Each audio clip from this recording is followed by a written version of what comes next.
اللہ تبارک و تعالیٰ نے جناب رسول اللہ صلی اللہ علیہ وسلم ذات بابرکات کے وسیلے سے آقا نامدار صلی اللہ علیہ وسلم کے رحمت اللہ علیہ ہونے کی وجہ سے ہمارے اوپر بہت سارے نعمتیں اور احسانات کی ہیں۔ اس امت ہونے کی بدولت ہمیں بہت ساری نعمتیں اللہ تعالیٰ کی طرف سے وہ حاصل ہوئیں جو اس سے پہلے والی امتوں کو حاصل نہیں تھی۔ ان نعمتوں میں سے کچھ کا تذکرہ تو دوسرے آپ کے سامنے بیان کیا، اور وہ احسان جو خصوصیت سے اللہ تبارک و تعالیٰ نے اس امت کے اوپر کیے، ان احسانات میں سے ایک احسان قرآن کریم ہے اس امت کو عطا ہوا، اور دوسرا رمضان المبارک ہے اس امت کو اللہ تعالیٰ کی طرف سے عطا ہوا۔ یہ دونوں نعمتیں اللہ تعالیٰ کی بہت بڑی نعمتیں ہیں، اور ان کا مقابلہ کسی اور نعمت سے نہیں کیا جا سکتا۔ اللہ تعالیٰ کا کلام قرآن یہ بھی اللہ تعالیٰ کا انعام اور رحمت ہے اس امت کے اوپر کہ اللہ تعالیٰ نے ایسی عظیم کتاب، ایسی برکتوں والی کتاب، اور ایسے جو ساری جہان دنیا آخرت کی نعمتوں کو، بھلائیوں کو جمع کرنے والی کتاب ہے، وہ کتاب عطا فرمائی۔ یہ قرآن کریم اس امت کا افتخار ہے، شرف ہے۔ جناب رسول اللہ صلی اللہ علیہ وآلہ وسلم نے فرمایا کہ کل شیء شرف تطہر مبیہ، ہر چیز کے لیے ایک شرف اور افتخار کی چیز ہوا کرتی ہے، اور بہا امتی القرآن، اور میری امت کا جو شرف ہے اور افتخار ہے یہ قرآن کریم ہے۔ ہمیں فخر حاصل ہے باقی امتوں کے طور پر ہم اس قرآن کریم کے ذریعے سے فخر کر سکتے ہیں، اپنا شرف اور عظمت کو محبت بیان کر سکتے ہیں کہ یہ جو نعمت ہمیں حاصل ہوئی ہے کسی اور امت کو حاصل نہیں ہے۔ کیوں نہ ہو؟ یہ تو میرے رب کا کلام ہے، رب ذوالجلال کا کلام ہے۔ رب ذوالجلال نے جو قلم فرمایا، جو کلام فرمائی، اب ہم خود اسی تقدم الفاظ کو، اسی کلام کو اپنی زبان سے ادا کر رہے ہوتے ہیں۔ یہ کتنی شان کی بات ہے۔ کوئی ہمارا بزرگ، کوئی ہمارا بڑا نیک صالح آدمی بیان کرتا ہے، تقریر کرتا ہے،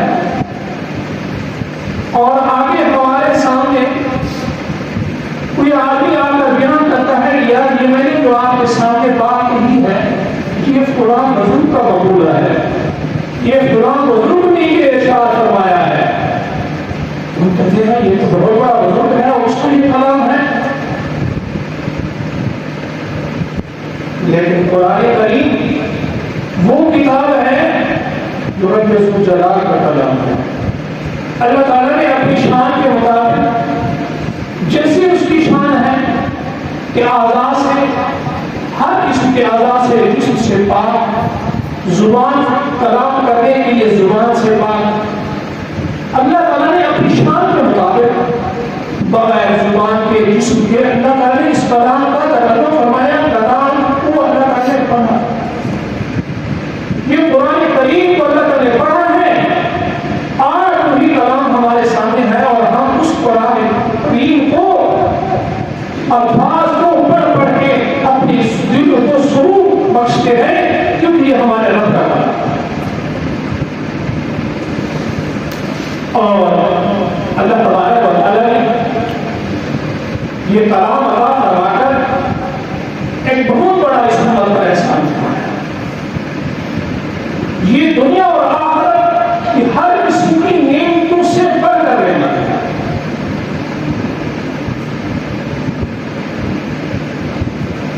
اس کا اندازہ ایک تھوڑی سی مثال کے ساتھ آپ کے سامنے پیش کرتا ہوں. طالب امام شافعی رحمۃ اللہ علیہ کے سامنے ایک آدمی آتا ہے اور کہتا ہے کہ امام صاحب میری اکلوتی بیٹی تھی اور میں نے ایک مرتبہ یہ نظر مانی کہ میں اپنی بیٹی کو جہیز میں دنیا آخرت کی ساری نعمتیں دوں گا. دونوں جہانوں نعمتیں دوں گا, دونوں جہانوں کی دولت اس کو عطا کروں گا. میں نے کہہ تو دیا ہے, قسم اٹھا دی ہے, اب میں کیسے دنیا آخرت کی ساری نعمتیں دے سکتا ہوں؟ اب اس قسم کے پورا کرنے کی کیا ضرورت ہے؟ تو امام صاحب فرمانے لگے کہ بیٹی تیری کی رخصتی ہو تو مجھے اس کو بتلا کر. جب رخصتی کا وقت آیا تو وہ امام صاحب کے پاس آ جاتا ہے. امام صاحب کو وقت آ گیا ہے, کیسی صورت ہوگی میری اس قسم کو پورا کرنے کی؟ تو امام صاحب فرمانے لگے جو قرآن کریم کا نسخہ ہے, اپنی بیٹی کو جہیز میں دے دو, یہ دنیا اور آخرت کی تمام نعمتوں سے بڑھتا ہے. کیوں نہ ہو جو انسان کی زندگی کو بدلنے والا کلام ہے, جو درندہ صفت انسانوں کی زندگی کو رہنما اور مبتلا بنانے والا کلام ہے. جب یہ کلام نہیں آیا تھا, یہ کلام نازل نہیں ہوا تھا, تو عرب والوں کی زندگی کیسی تھی؟ درندوں جیسی زندگی, کوئی رحم دلی دل میں نہیں, اپنے رب کی بھی عبادت کرنے والے نہیں, اس کو پہچاننے والے نہیں ہیں. انسانوں کے حکم کیسے پہچانتے ہیں؟ ہر قسم کی برائی ان میں, ہر قسم کی شقاوت اور بدبختی ان میں, زندگی الجھی ہوئی اور اپنی تمام زندگی کے آخری اسٹیج پر پہنچے ہوئے, جہنم کے کنارے پر پہنچے ہوئے لوگ, اسی دوران یہ کلام پاک نازل ہوتا ہے.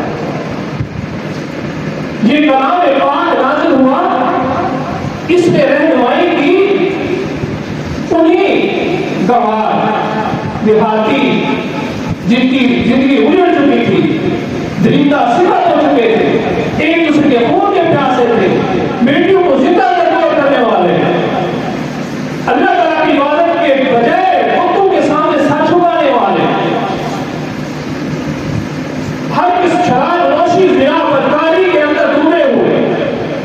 لیکن کلام پاک نے وہ تاثیر دکھائی, یہ جب کلام پاک سنتے گئے تو خدا کی قسم ان کی زندگی تبدیل ہوئی. صرف یہ نہیں کہ اپنی زندگی تبدیل ہوئی, بلکہ دوسروں کے لیے مقتدا اور رہنما بن گئے. وہ صفات ان میں آ گئی کہ فرشتے بھی جو ان کا مقابلہ نہیں کر سکتے. پھر ان کو جو مقام ملا, فرشتے بھی ان کی دیکھ کر اللہ تبارک و تعالیٰ کے فرشتے بھی رش کرتے ہیں. زندگی کو تبدیل کرنے والا کلام, زندگی کے ہر مرحلے میں انسان کی رہنمائی کرنے والا کلام, ظاہری نعمتوں دنیا کی نعمتوں سے بھی بھرا ہوا, رحمتوں اور برکتوں سے بھی بھرا ہوا, اور آخرت کے اعتبار سے تو اس کا بدلہ اور اجر اور اس کی جو جزا ہے, اس کی طرف سے جو اللہ تعالیٰ کی طرف سے نعمت ملنے والی ہے, جو منفعت اور نفع ملنے والا ہے کلام پاک کا, وہ الگ ہے. آج ہم نے قرآن کریم کو چھوڑا, مسلمانوں نے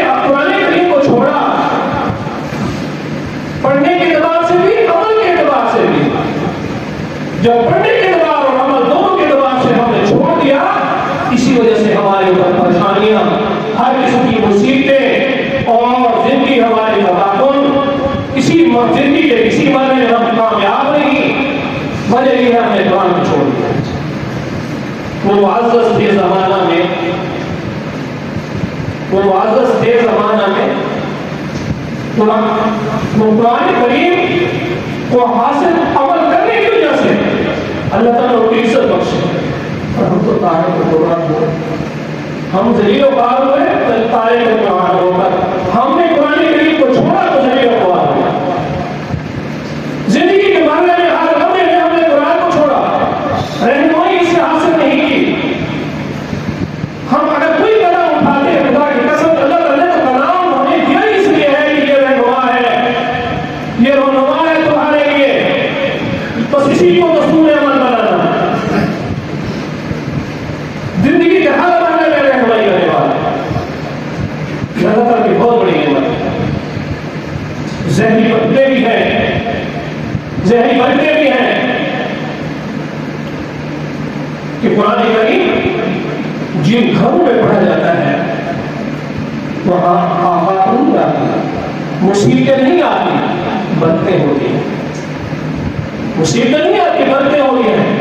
آج کل گھروں میں جھگڑے فساد، قطع رحمی اور مختلف قسم کی مصیبتیں، وجہ یہ ہے کہ ہم نے گھروں میں تلاوت چھوڑ دی۔ قرآن کریم کو بس ایک جگہ الماری میں سجا دیا۔ ہاں، اگر کسی کو بڑی پروٹوکول کے ساتھ رکھا ہے تو وہ ٹی وی ہمارا ہے یا ڈش ہے یا وہ کیا کہتے ہیں آج اس کو کیبل بھی لگایا ہوا ہے، ہر کمرے میں سجا دیا ہے، بیوی ہے، بچے ہیں، نوجوان بیٹیاں ہیں، سب بیٹھ کر دیکھ رہے ہیں کہ فوج گانے بجانے اور ڈرامے فلمیں اپنے آپ سے دیکھ رہے ہیں۔ پتہ نہیں کیسی غیرت ہے، کہاں گیا حیا، کہاں گیا مسلمان کی وہ غیرت؟ سامنے سال بیٹی بیٹی ہے، نوجوان ہے اور اس قسم کی بےحیائی والی چیزوں کو دیکھتا ہے۔ شرم نہیں آتی کہ میری بیٹی بیٹھی ہے، میں کون سا اس کو سبق دے رہا ہوں؟ میرا نوجوان بیٹا بیٹھا ہے، میں کون سا سبق دے رہا ہوں؟ آج تک کیا کلچر ہے؟ ٹی وی اور کیبل پر کون سا کلچر چل رہا ہے؟ اگر کوئی خبر دینے والی کوئی عورت آتی ہے تو وہ بھی دوپٹہ اتار کے آتی ہے، اس کا کون سا اچھا لباس ہوتا ہے؟ وہ دراصل تمہاری بیٹیوں کو، نوجوان اولاد کو بری تہذیب کی دعوت دے رہی ہے۔ ہماری نوجوان نسل بھی جب اس کو دیکھی ہوئی فیشن آتا ہے۔ بڑا کام کیا ہے انگریز نے؟ بدبخت نے بہت ہمارے اندر زہر ڈالا ہے جس کا ہمیں پتہ نہیں چلنے دیا۔ اب صادر کی مشہوری آتی ہے، اس میں کسی چیز کی دیکھ لیں، اس میں مشہوری آئی کیا ہے؟ جو عورت اور سب سے اس کو مشہوری کو پیش کرنے والی عورت ہے جس کے ساتھ بال کھلے ہوئے، جس کو آتا زہر ہے اس کا، ایک فیشن کے ساتھ، مغربی فیشن کے ساتھ وہ ٹی وی کی سکرین پر آتی ہے اور ہماری نوجوان اس کو دیکھتی ہے اور پھر اس کے اسی فیشن کو اپناتی ہے۔ ہم برباد اس لیے ہوئے، انہوں نے ہمارے اندر زہر ڈالا ہے اور ہر گھر میں یہ ہے۔ پہلے تو گھر کو چھوڑو، جہاں بیٹھے ہیں وہ بیٹھتے ہیں، چلایا ہوا موبائل، یہ تو سمجھتے ہیں ہمارے بچے سو گئے، وہ سوتے ہوئے بھی انہوں نے موبائل کو آن کر لیا، پتہ نہیں کیا کچھ دیکھ رہے ہیں کل۔ تو اس کی وجہ کیا ہے کہ ہم نے قرآن کی جگہ ایسی چیزیں ان کے سامنے رکھی۔ اگر اس چیزوں کی جگہ ہم بڑے حضرات، والدین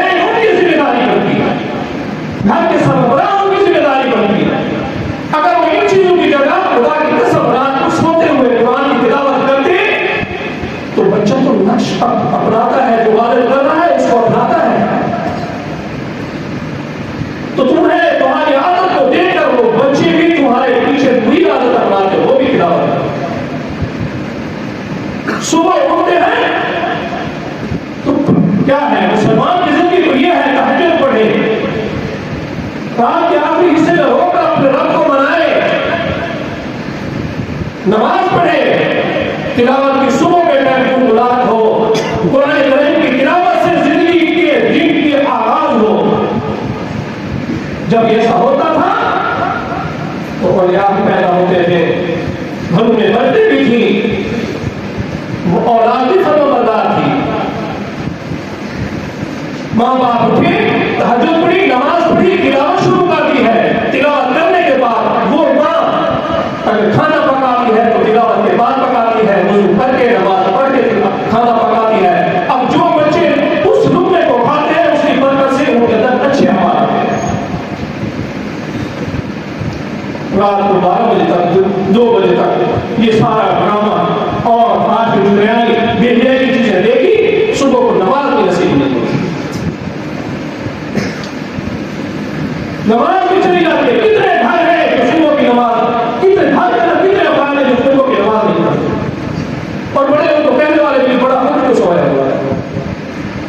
آج ہی وہ لگنے چھٹی ہے، بچے سوئے ہوئے، بڑے حالات بھی سوئے ہوئے، 12 بجے ہوتے ہیں. پہلے زمانے میں ایسا نہیں تھا. تلاوت سے قرآن کرام کی تلاوت سے گھروں کے اندر کوئی گناہ ہوتی تھی. رات کو سوتے تو تلاوت کر کے سوتے تھے، صبح اٹھتے تھے بچوں کی نیند اگر کھلتی تو والدین کی تلاوت کے آواز سے کھلتی تھی. حدیث بھی نعمت کے طور پر کہتا ہوں، خدا کا احسان ہے. میں اپنی مثال پیش کرتا ہوں. خدا کی قسم، ہماری جب نیند کھلتی تھی، ہم چھوٹے بچے تھے تو میرے والد صاحب کی تہجد کی پیر جو دعا پڑھتے تھے، دعا مانگتے تھے، ان کی عادت کی طرح جہر دعا مانگتے تھے. تو ان کی تہجد والی دعا پر یا اگر تاخیر ہو گئی تو میری والدہ تلاوت کر رہی ہوتی، ان کی تلاوت کے بعد ان کی تہجد کی دعاؤں اور تلاوت کی آواز پر ہماری نیند کھلتی تھی. تو اللہ کا احسان ہے، اس کا ایک اثر ہے. اللہ تبارک و تعالیٰ نے ہمیں یہ دین نصیب فرمایا. اللہ کا احسان ہے ہمیں مرتے دم تک اس کے ساتھ وابستہ رکھے. ہماری زندگی کے اندر تھوڑا بہت اگر رونق ہے دین کی تو میں کہتا ہوں یہ والدین کی تربیت. اپنے گھروں میں فضا پیدا کریں تلاوت کی، کلام پاک کی، نمازوں کی، تاکہ تمہاری نسل کے اندر یہ چار چیزیں آئیں، اور جب تم چلے بھی جاؤ تو یہ والدین، یہ تمہاری اولاد تمہارے ذریعے نجات ہے، یہ ذریعے نجات پڑیں گی. تم نے ان کے اندر اچھی عادت ڈالی ہے تو خدا کی قسم تمہارے مرنے کے بعد تمہارا نیکی والا جو سلسلہ ہے وہ ختم نہیں ہوگا. تمہارے یہ بچے پوری نیکی کریں گے، تلاوت کریں گے، ذکر و اذکار کریں گے. تمہاری وجہ سے ان کو یہ چیز نصیب ہوئی ہے. اللہ تبارک و تعالیٰ تمہارے اعمال کے اندر پیچھے بھیجتے ہیں. تو یہ قرآن کریم کے اللہ کا فضل ہے. اللہ تعالیٰ نے ہمیں عطا فرمایا. اللہ تبارک و تعالیٰ ہمیں قرآن کریم کو عمل کرنے کی